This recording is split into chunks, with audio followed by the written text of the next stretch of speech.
Eh bien, bonjour tout le monde. On se revoit aujourd'hui pour une nouvelle vidéo. Une vidéo sur le coefficient balistique qui est en rapport directement avec la dernière vidéo que je vous ai faite. Donc sur le thème c'était calibre arme distance. Donc maintenant je vous fais une vidéo sur le coefficient balistique qui va être directement lié. Et donc vous allez voir que c'est super intéressant et aussi que ça peut servir en fonction du mode de chasse que l'on pratique. Allez, on y va et on se revoit tout de suite.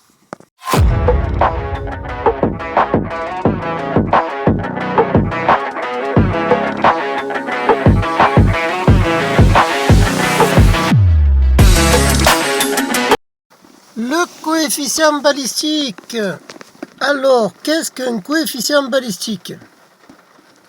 Eh bien, un coefficient balistique, dénominé BC en anglais, Ballistic Coefficient, va correspondre à une décélération, à la décélération du projectile qui va être provoquée par la résistance de l'air. Donc la décélération du projectile qui va être due en gros à la résistance en contresens de l'air au déplacement du projectile. Et ce coefficient balistique va avoir des caractéristiques qui vont être propres aux caractéristiques du projectile. Et de ce fait, il va être une valeur qui va correspondre donc à la capacité du projectile de limiter la résistance aérodynamique et donc d'augmenter sa pénétration dans l'air. Le coefficient balistique d'une balle, donc, va se caractériser par sa pénétration dans l'air. En gros, sa capacité à conserver sa vitesse et en conséquence son énergie cinétique, qui va conditionner, rappelons-le, son efficacité à l'impact, à être peu sensible au vent latéral, mais aussi à disposer d'une trajectoire qui va être tendue, limitant les corrections de visée en hauteur.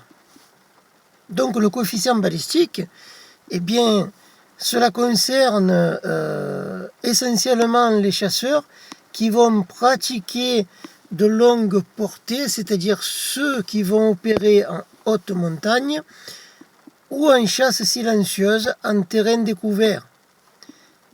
Mais bien sûr, il va constituer alors pour eux une donnée qui, bien sûr, va être essentielle à la parfaite maîtrise de leur visée.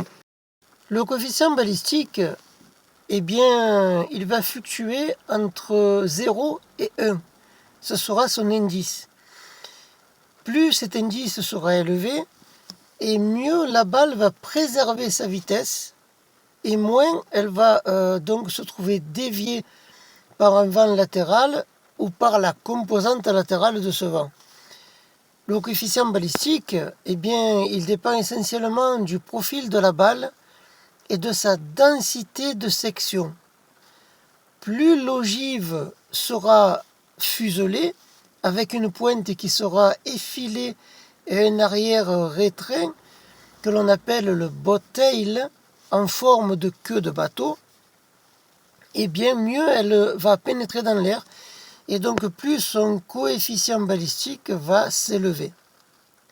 De même, plus la balle va s'avérer lourde relativement à son diamètre, plus sa densité de section sera importante et son coefficient balistique à l'identique. Ainsi, contrairement à ce qu'imaginent souvent les chasseurs qui pratiquent le tir de longue portée, la recherche du projectile le plus rapide possible ne va pas constituer en réalité la meilleure approche. cette haute vélocité, en effet, ne peut pas s'obtenir et ne pourra s'obtenir qu'en recourant à une ogive qui sera très légère. Et elle sera donc à ce moment-là handicapée par sa densité de section qui bien sûr sera limitée, sera plus limitée. Donc mieux vaut optimiser justement le couple poids-vitesse initiale avec des masses de balles qui vont être médianes par rapport au calibre. Donc on va dire par exemple 9,7 grammes en 7 mm. Alors, ok, le coefficient balistique s'avère très, très important.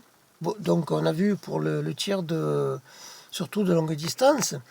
Mais moi, voyez-vous, je suis curieux de comment on fait pour le déterminer, ce coefficient balistique. Eh bien, c'est tout simple, entre guillemets.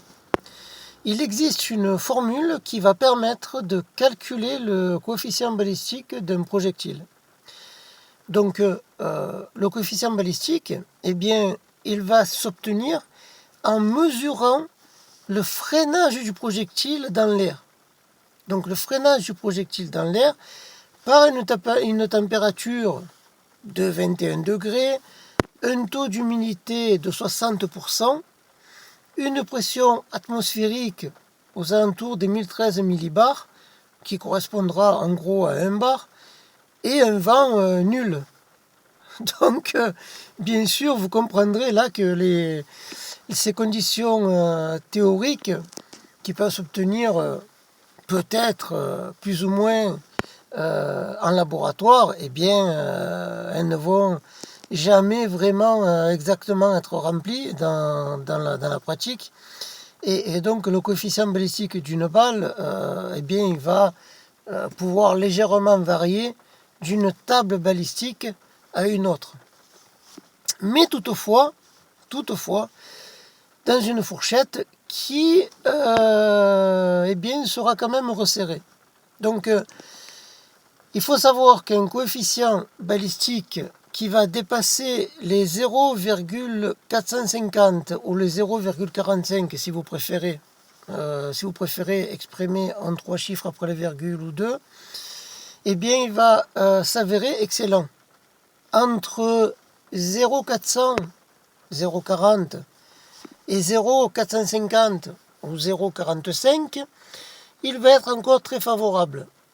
Par contre, eh bien, à l'opposé, entre 0,300, donc 0,30 et 0,350, 0,35, eh bien, il sera préférable de réserver votre projectile à la chasse silencieuse en terrain couvert ou à la battue.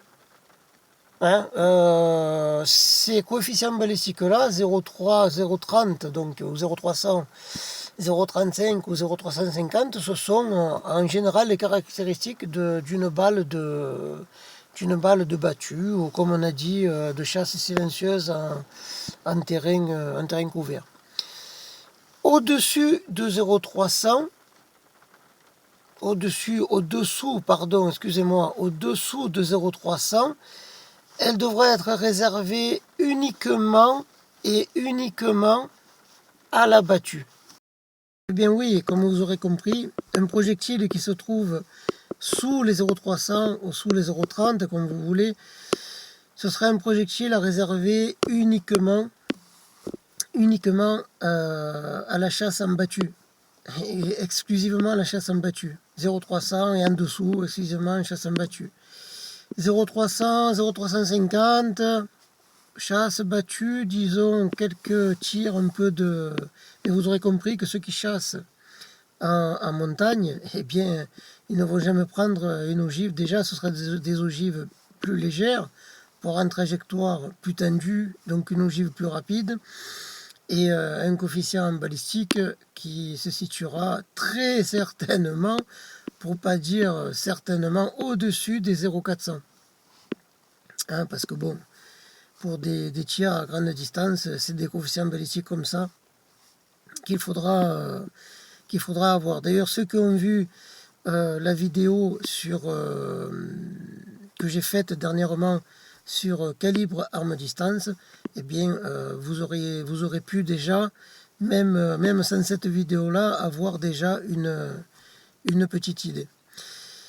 Et bien voilà, cette vidéo sur le coefficient balistique s'achève là, et j'espère qu'elle vous aura plu. Je vais vous mettre dans la description les deux liens de la vidéo sur le calibre 9.3 par 62 et le lien également de la vidéo sur le calibre arme distance, pour ceux qui ne l'auraient toujours pas vu. De toute manière, avec cette vidéo là, les trois sont liés complètement. Donc je vous conseille en fait de commencer la vidéo par le calibre 9.3 par 62, déjà pour avoir, on va dire, et puis de descendre comme ça, donc calibre 9.3 par 62, la vidéo sur le calibre arme distance, et pour finir avec cette vidéo là sur le coefficient balistique. Et vous verrez que je pense que pour ceux qui avaient des doutes, qui se posaient des questions, vous aurez on va dire les réponses à la majorité des questions que vous pouvez vous poser. Bien sûr, n'hésitez pas dans les commentaires à me contacter pour si vous voulez d'autres, si vous avez des questions, des choses, ou si vous aimeriez que je fasse une vidéo sur tel ou tel sujet, il n'y a pas de souci. Voilà, je vous laisse là, portez-vous bien, n'oubliez pas de liker, de vous abonner si ce n'est pas déjà fait. Et également, parce que j'ai vu il y avait une nouvelle fonction YouTube qui permet de booster la vidéo. Donc ça serait toujours sympa. Voilà. Sur ce, je vous laisse, portez-vous bien et on se revoit très prochainement pour une nouvelle vidéo. Ciao.